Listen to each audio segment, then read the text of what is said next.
بسم اللہ الرحمن الرحیم۔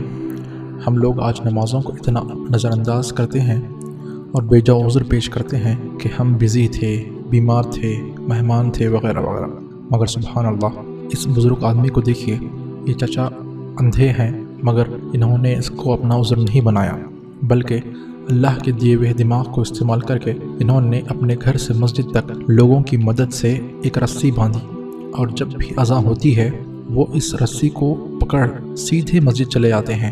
سبحان اللہ، سبحان اللہ۔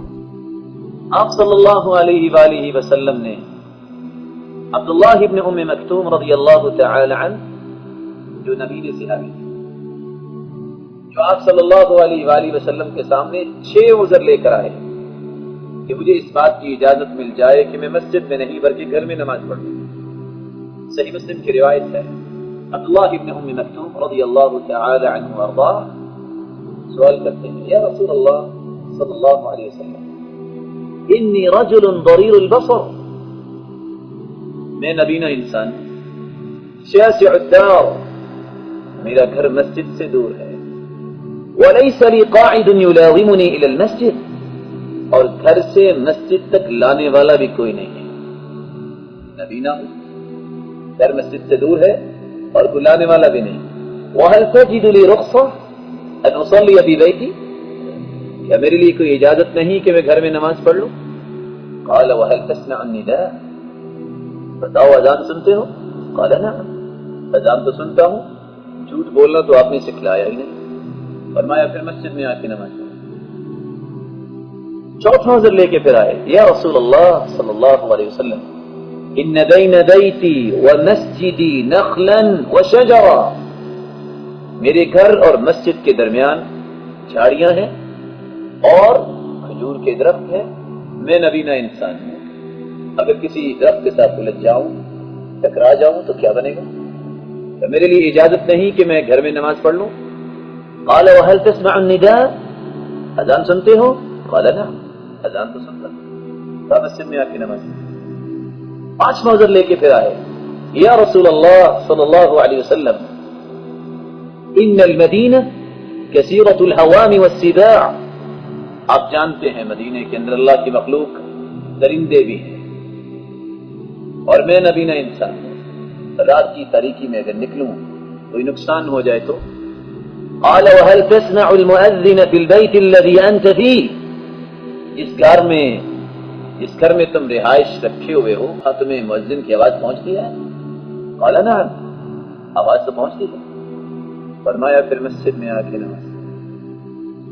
آخری عذر لے کے عبداللہ ابن ام مکتوم رضی اللہ تعالی عنہ اللہ کے رسول صلی اللہ علیہ وآلہ وسلم کے سامنے آ کے کھڑے ہو گئے، یا رسول اللہ صلی اللہ علیہ وسلم، انا کما ترانی، آپ مجھے دیکھ رہے ہیں نا، قد ذهب بصری وقع عظمی وجبر سنی، اللہ کے رسول آنکھوں کی بینائی جا چکی ہے، بوڑھا ہو چکا ہوں، اب تو جسم کی ہڈیاں بھی باریک ہو چکی ہیں، ابھی اجازت نہیں کہ میں گھر میں نماز پڑھ لوں۔ قال وهل تسمع حي على الصلاة حي على الفلاح، بتاؤ تجھے یہ آواز پہنچتی ہے کہ آؤ کامیابی کی طرف، آؤ نماز کی طرف؟ قال نعم، آواز تو پہنچتی ہے۔ قال فحي هلا، تو آؤ پھر مسجد میں آ کے نماز پڑھو۔ معزز اور محترم بھائیوں، 6 عذر پیش کیے، نبینے ہیں، گھر مسجد سے دور ہے، بلانے والا نہیں، اور گھر اور مسجد کے درمیان درخت ہیں، جھاڑیاں ہیں، اور مدینے میں درندے ہیں، اور بوڑھے ہو چکے ہیں، ہڈیاں باریک ہو چکے ہیں۔ 6 عذر سننے کے باوجود ان کو اجازت نہیں ملی کہ گھر میں نماز پڑھ لیں۔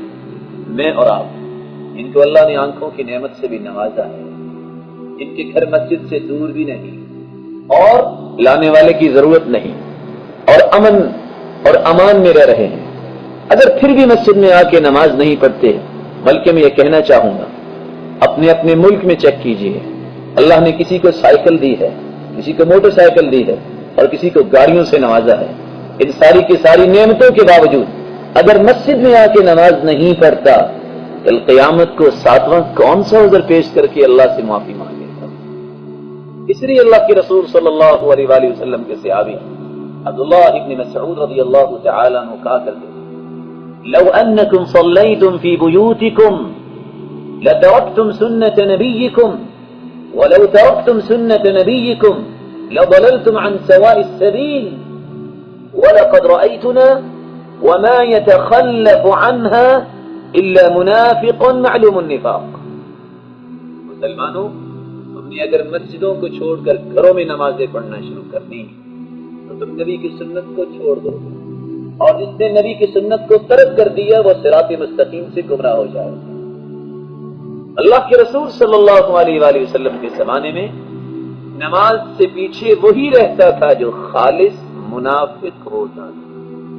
اللہ ہم سب کو محفوظ فرمائے. تو نماز کو بر وقت ادا کرنا، نماز کو جماعت کے ساتھ ادا کرنا، یہی ایک مسلمان کا شعار ہے، ایک مسلمان کی بصیرت کی برہان ہے، اس کی سعادت کی دلیل ہے. اس لیے اللہ کے رسول صلی اللہ علیہ وسلم نے فرمایا قیامت کا دن ہوگا، آواز آئے گی این جیرانی، کہاں ہے میرے پڑوسی؟ کوئی شخص جواب ہی نہیں دے گا کہ اللہ کے پڑوسی کون ہو سکتا ہے. جبریل جواب دیں گے یا ربی وَهَلْ يَنْبَغِي لِأَحَدٍ أَن يُجَاوِرَكَ، اللہ آپ خالق، باقی ساری مخلوق، بھلا ہو سکتا ہے کہ مخلوق خالق کے پڑوسی بن جائے؟ جواب ملے گا این عمار المساجد، کہاں ہیں مسجدوں کو آباد کرنے والے، آج وہ اللہ کے پڑوسی ہیں. ویسے محلات نصیب ہوں گے وَسَقْفُهُ عَرْشُ الرَّحْمَنِ، جن گھروں کی چھت جو ہوگی وہ اللہ کا عرش ہوگا. اللہ میرے اور آپ کے نصیب میں. اگر آپ چاہتے ہیں کہ آپ کو اسلام سرچ کے نیو ویڈیوز کے بارے میں اطلاع ملے تو آپ اسلام سرچ کے چینل کو سبسکرائب کریں، موبائل یوزرز سبسکرائب کریں اور بیل بٹن دبائیں.